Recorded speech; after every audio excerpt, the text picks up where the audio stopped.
सो अब हम देख लेते हैं क्लास 10th के साइंस के चैप्टर 1 का क्या इम्पॉर्टेंट क्वेश्चंस देख लेते हैं हम। ठीक है, तो सबसे पहले आपका चैप्टर 1 से काफ़ी सारे इम्पॉर्टेंट क्वेश्चंस बनते हैं। ठीक है, तो सबसे पहले आपका क्वेश्चन होगा what is chemical reaction.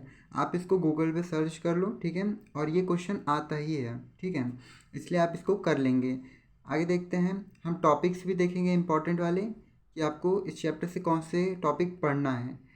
Chemical equation आप कर लेंगे। ठीक है, 1.1 लिखा है केमिकल इक्वेशन, वो कर लोगे आप। और इसके कुछ ये एग्जांपल जो नीचे दिए हुए हैं ब्लू कलर से लिखे हुए हैं वो कर लोगे आप।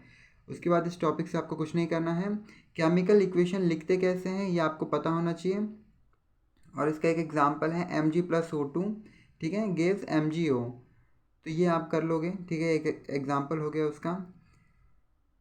उसके बाद ये आपको जो टेबल दिया हुआ है elements number of atom in reactant, ठीक है, ये आप किसी भी इक्वेशन को बैलेंस करने के लिए ये रूल यूज़ कर सकते हैं। कौन सा rule? LHS is equals to RHS। ठीक है, ये वाला रूल आप कर सकते हो। नीचे जो एग्जांपल दिया है वो भी इंपॉर्टेंट है, वो कर लोगे आप। ठीक है, उसके बाद हम देखते हैं,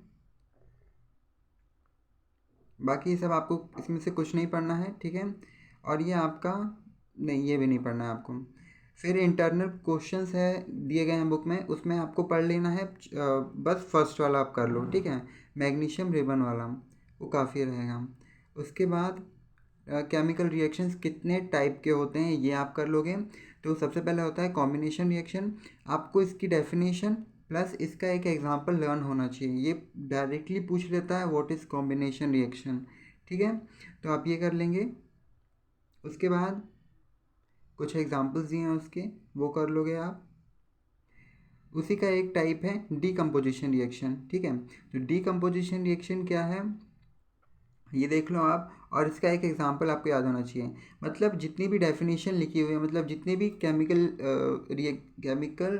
के जो भी पार्ट्स हैं, मतलब केमिकल रिएक्शन जितने भी पार्ट्स हैं उनकी डेफिनेशन प्लस उसका एक एग्जांपल आपको याद रहना चाहिए। बहुत इजी चैप्टर है, मैंने आपको पढ़ा दिया है। अगर आपने नहीं देखा हो, ठीक है, तो मैं आई बटन पर उस वीडियो का लिंक दे दूँगा। ठीक है, ये सब चीज़ें हैं, बहुत इजी चैप्टर है, मैंने आपको पढ़ा दिया है। ठीक है, आपने नहीं देखा हो तो आप जाके वीडियो देख सकते हो। उसके बाद ये सब आपको कोई कुछ इंपॉर्टेंट नहीं है। यहाँ से इस इक्वेशन पे क्वेश्चन बन जाता है। ठीक है, तो आप ये भी देख लेंगे। चलिए, जितना भी रेड से अंडरलाइन है आप उसको देखते चलेंगे। Silver bromide also behave in the same way. Silver bromide का भी एक एग्जाम्पल आपको याद होना चाहिए। चलिए, उसके बाद एक्सरसाइज के क्वेश्चन है, मतलब इंटरनल का जो क्वेश्चन है, क्वेश्चन नंबर 1 वेरी इंपॉर्टेंट है, बहुत ज़्यादा इंपॉर्टेंट है, आ जाता है ये एग्ज़ाम में। ठीक है, आपके quarterly, half yearly, in fact annual के एग्ज़ाम तक के लिए मैं बता रहा हूँ आपको। ठीक है, उसके बाद आता है हमारा मोस्ट इंपॉर्टेंट डिस्प्लेसमेंट रिएक्शन। ठीक है, डिस्प्लेसमेंट रिएक्शन क्या होता है ये देख लो आप। ठीक है, और इस पर काफ़ी सारे क्वेश्चंस बनते हैं। तो डिस्प्लेसमेंट रिएक्शन की डेफिनेशन और आपको एक उसका एक एग्जांपल याद रहना चाहिए। फिर आप आता है डबल डिस्प्लेसमेंट। तो डिस्प्लेसमेंट और डबल डिस्प्लेसमेंट में आपको डिफरेंस पता होना चाहिए, कम से कम 3 डिफरेंस तो आपको लर्न होने चाहिए। ठीक है, काफ़ी स्कोरिंग टॉपिक है ये, है ना।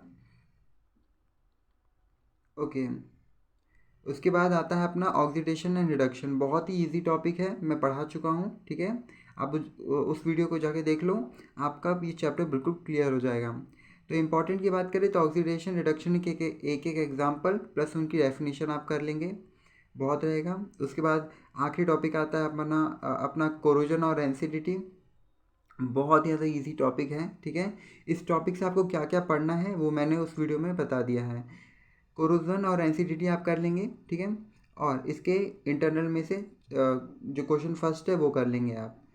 उसके बाद एक्सरसाइज में आते हैं, तो एक्सरसाइज में इसका question number first very important, बहुत बार आता है। और क्वेश्चन नंबर सेकेंड, ठीक है, क्वेश्चन नंबर 4 कि केमिकल इक्वेशन क्या होता है, बैलेंस्ड केमिकल इक्वेशन क्या होता है।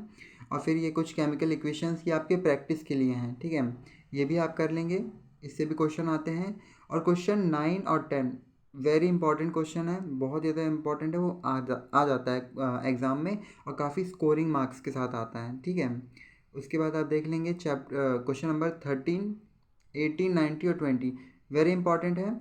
और जो ऑक्सीडेशन रिडक्शन है आप उस टॉपिक को पढ़ लोगे तो आपको ऐसे ही क्लियर हो जाएगा, ठीक है। सो बस इसमें यही था।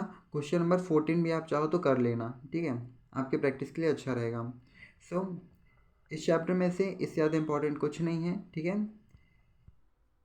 अगर आप इस चैप्टर को पढ़ना चाहते हो, ठीक है, डिटेल में अच्छे तरीके से, सिर्फ इम्पॉर्टेंट चीज़ें, तो आप मेरा वो वीडियो देख लेना, ठीक है, इस चैनल पे अपलोडेड है। सो इस चैप्टर से बस इतना ही आपको करना है।